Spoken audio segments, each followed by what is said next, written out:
Jumpa lagi dalam program Si Tumpal.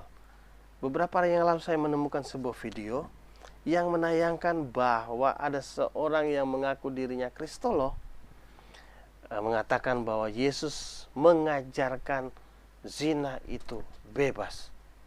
Tapi kita berdoa dulu ya. Tuhan Yesus pimpin kami dalam kami memahami firman Tuhan dan mampukan kami untuk melakukan firman-Mu. Amin.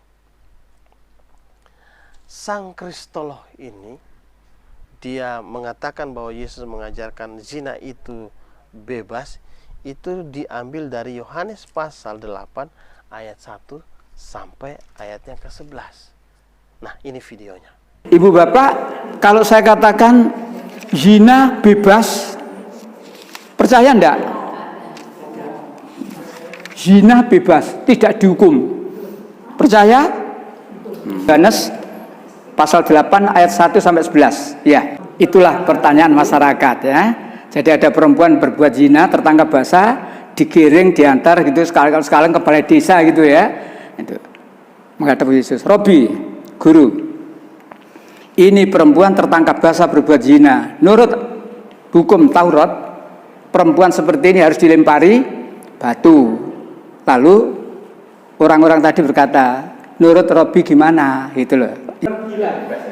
Dan jangan berbuat dosa lagi. Berarti zina bebas. Ini ayat loh ya. Ini bukan komik. Ini bukan majalah, ini kitab suci. Nah, itulah tadi video dari Sang Kristolo yang mengatakan bahwa Yesus mengajarkan bahwa zina itu bebas. Apakah seperti itu? Ya, Sang Kristolo ini karena memang dia bukan orang Kristen, dia tidak memahami bagaimana menafsirkan Alkitab.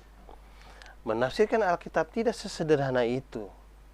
Menafsirkan Alkitab ada kaidah-kaidahnya. Dan kaidah yang paling sederhana dan yang paling utama justru adalah ketika kita mengambil ayat, kita harus melihat konteks ayat itu di dalam cerita itu. Nah, ada konteks dekat yaitu ayat-ayat sebelum dan sesudah. Ada juga perikop sebelum dan sesudah dan pasal-pasal sebelum dan sesudah. Ada juga konteks jauh.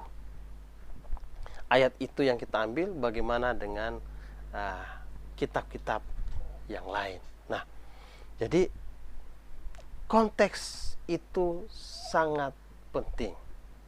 Fokus daripada Sang Kristolog ada ayat 10 dan ayat yang ke-11. Ketika semua orang sudah pergi, Yesus berkata bahwa aku pun tidak menghukum engkau, pergilah dan jangan berbuat dosa lagi mulai dari sekarang. Kita tidak bisa langsung mengambil ayat ini kalau kita tidak memperhatikan ayat-ayat sebelumnya. Mengapa Yesus tidak menghukum perempuan ini?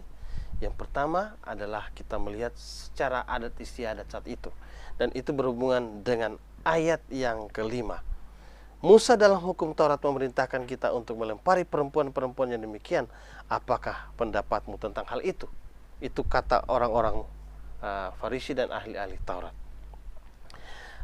Yesus tidak mau menghukum karena Yesus tidak mau menyalahi aturan saat itu. Apa aturannya? Nah, seperti hukum dan menurut hukum Musa itu terdapat di dalam Imamat pasal yang ke-20 ayat 10 kemudian ayat 22 dan juga Ulangan pasal 22 ayat 22 sampai 24. Aturan saat itu berdasarkan hukum Musa bahwa mereka yang melakukan zina, merekalah yang harus dirajam. Berzina itu bukan cuma satu orang, harusnya berdua. Mengapa hanya perempuan ini saja yang dibawa di hadapan Yesus? Harusnya laki-lakinya juga dibawa. Yang kedua, Yesus tidak mau menyalahi aturan. Kenapa? Yang memberikan hukuman itu harus ada saksi, 2 atau 3 orang. Jadi orang yang melempar batu itu saksi. Dan saat itu tidak ada satu orang pun yang mau menjadi saksi. Yang ketiga adalah Yesus tidak mendapatkan legitimasi untuk menjadi hakim.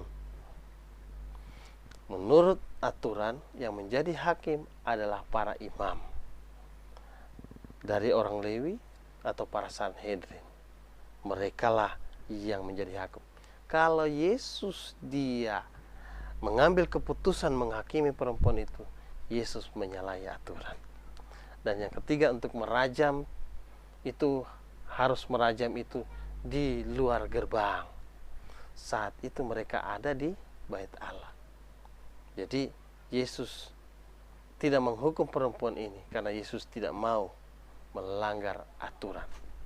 Yang kedua, mengapa Yesus tidak menghukum perempuan ini? Karena dalam ayat yang ke-7 mengatakan bahwa Yesus berkata kepada orang-orang itu, barang siapa yang tidak berdosa, dia yang melemparkan pertama kali batu kepada wanita itu. Yesus sedang menempatkan orang-orang tadi sama seperti perempuan itu. Wanita itu berdosa, ya. Namun bukan hanya dia yang berdosa. Mereka yang membawa perempuan itu juga adalah berdosa. Karena itu, siapa yang akan memberikan penghakiman terhadap wanita itu? Siapa yang tidak berdosa? Dan ternyata satu persatu pergi. Yang tinggal cuma wanita itu dengan Yesus. Wanita itu menanti keputusan dari Yesus. Yesus dia tidak memberikan hukuman, tapi Yesus tidak pergi. Ini menunjukkan bahwa Yesus tidak bersalah, Yesus tidak berdosa. Yesus layak sebagai hakim di situ. Namun Yesus tidak memberikan penghukuman. Dan yang ketiga, mengapa Yesus tidak memberikan hukuman kepada wanita ini? Yesus hakim yang adil, tapi Yesus juga hakim yang penuh dengan kasih. Dialah hakim yang agung. Yesus memberikan pengampunan kepada wanita ini. Jika wanita ini dihukum mati, dia akan mati di dalam dosanya. Yesus memberikan pengampunan kepada dia dan memberikan kesempatan kepada wanita ini untuk hidup di dalam pengampunan Yesus. Pergi, jangan berbuat dosa lagi dari sekarang. Yesus tidak kompromi dengan dosa. Dosa tetap dosa. Namun pengampunan menyelesaikan itu, dan hiduplah di dalam pengampunan itu. Jadi adalah salah jika perkataan sang kristolog itu bahwa berzina itu bebas. Yesus tidak mengajarkan itu. Yesus tetap taat dengan aturan dan adat istiadat yang berlaku saat itu. Dan Yesus memberikan pengampunan kepada perempuan ini. Yesus adil, Yesus juga kasih. Terus bagaimana dengan dosa wanita itu? Dosa wanita itu ditanggung oleh Yesus sendiri. Puncaknya adalah di kayu salib. Apa yang perlu kita pelajari dari cerita ini? Kita melihat bahwa perempuan ini sebenarnya mewakili kita. Kita semua adalah manusia yang berdosa. Namun Yesus Kristus memberikan pengampunan kepada kita dan memberi kesempatan kepada kita untuk hidup di dalam anugerah pengampunan itu. Apalagi yang kurang dari Yesus? Begitu luar biasa kasihnya buat kita. Karena itu, mari kita tetap teguh di dalam Tuhan dan tetap setia dalam pengajaran yang benar, pemahaman yang benar, mempelajari kitab suci dengan benar. Tuhan Yesus memberkati kita semua. Solus Christus.